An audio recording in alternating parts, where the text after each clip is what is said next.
Dear friends, Arnold Toynbee is a British historian. He is considered to be one of the great historians of all time.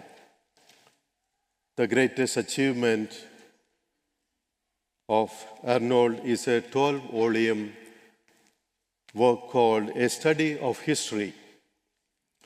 It studies all the details about 26 different civilizations in the world. It analyzes how they began, how they developed, and finally, how they declined. Summing up the place of Jesus in this list of all civilizations and their people, Toynbee writes this: Jesus never wrote a book. He never held an office. He never owned a home. He never went to college. He never did one of the things that usually accompany greatness. And yet, Jesus is the greatest person ever lived on earth. As we all know, in the history of humanity, many kings and empires have come and gone, including the Roman Empire. But Jesus remains, and his kingdom is eternal. When human history is finished, and after the collapse of all the kingdoms in this world, the only kingdom that will be enduring is that of Jesus, our King.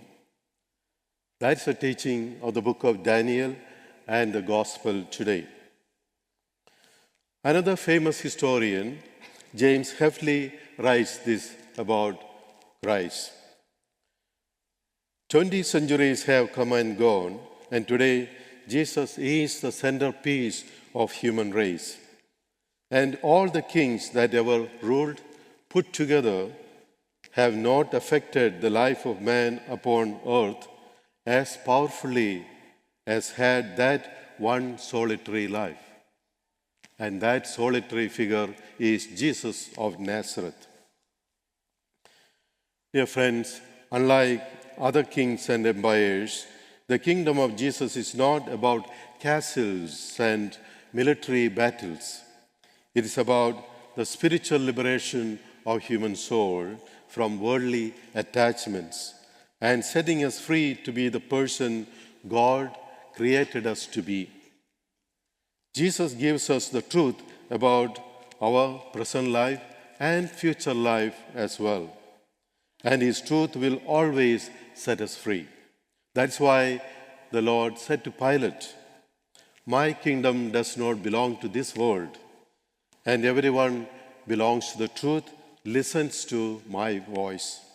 So whoever listens to Jesus' voice and believes in him is truly a member of his kingdom. We entered his kingdom through baptism, and soon we will baptize another member of his kingdom today. And we are constantly made strong every day through other sacraments. Jesus' kingdom is unlike the Roman Empire that Pilate is part of, which is, of course, a kingdom or empire of domination and occupation. Whereas Jesus' kingdom is built upon justice, peace, and love. In him, there is no greed and ambition for power. Now, one might ask about the truth that Jesus came into this world to witness to.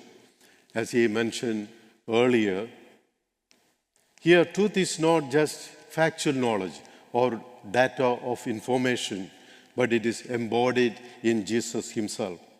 The whole of Jesus' life reveals that truth, that God is love. Ironically, Jesus established that truth once for all from the cross. Therefore, today, before we begin the new liturgical year of the Church with the Advent season, we can conclude these observations. In our modern society, it is almost impossible to imagine God as the head of any government. Nevertheless, as followers of Christ, We must acknowledge Jesus and his kingship because Jesus and his gospel values are at the core of our private and public life.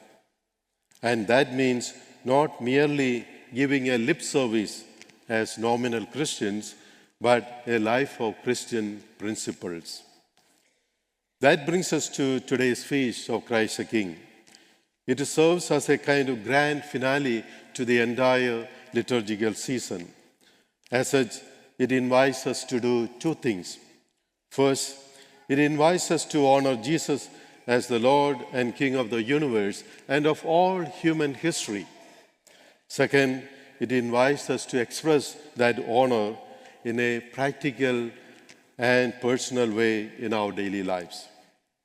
Finally, it also means inviting Jesus into our hearts and asking him to be the Lord of our lives. I like to close with a quote from Charles Colson. He was the founder of Christian Prison Fellowship, and this is what he said about Jesus, our King. All the kings and queens I have known in history sent their people out to die for them or for their kingdom. I only know one king who decided to die for his people.